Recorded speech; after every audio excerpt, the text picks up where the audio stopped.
Welcome friends, আজকে রাজ্য budget পেশ হয়েছে বিধানসভায়। সেখানে সকলের জন্যই প্রায় বড় বড় ঘোষণা রয়েছে। সেটা সরকারি কর্মী থেকে শুরু করে শিক্ষক, সিভিক ভলেন্টিয়ার, আশাকর্মী, অঙ্গনারী কর্মী, বেকার যুবক যুবতী, লক্ষ্মীর ভাণ্ডার, মানে মহিলাদের জন্য, সকলের জন্য বড় বড় ঘোষণা। কী ঘোষণা হয়েছে জানতে অবশ্যই ভিডিওটি দেখুন, শেয়ার করুন, চ্যানেল তোলে সাবস্ক্রাইব করুন।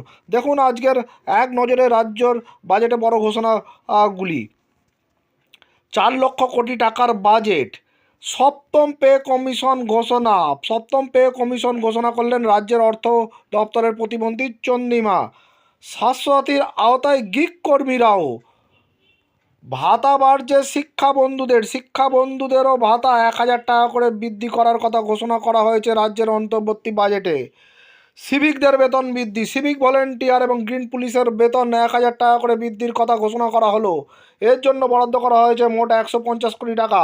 মাধ্যমিক পাস বেকারদের ভাতা, অর্থাৎ মাধ্যমিক পাস বেকারদের জন্য ভাতা ঘোষণা করলো রাজ্য সরকার। এই ভাতা প্রকল্পের নাম হয়েছে বাংলার যুব সাথী। আগামী 15ই আগস্ট থেকে এই প্রকল্প চালু হবে।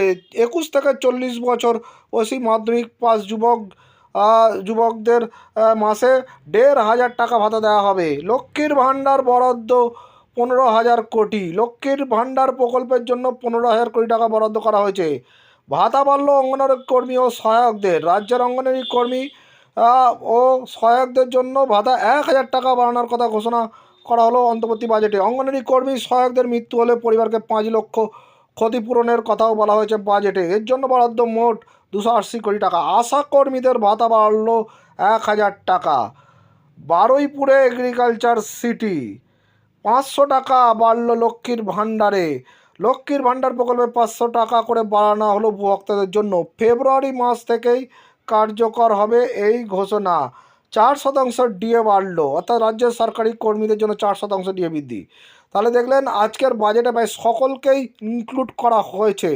বেকার যুবক যুবতী থেকে শুরু করে সরকারি কর্মী, শিক্ষক, আশাকর্মী, সিভিক ভলেন্টিয়ার থেকে শুরু করে সকলের জন্য কিছু না কিছু দেওয়া হয়েছে এই রাজ্যের বাজেটে।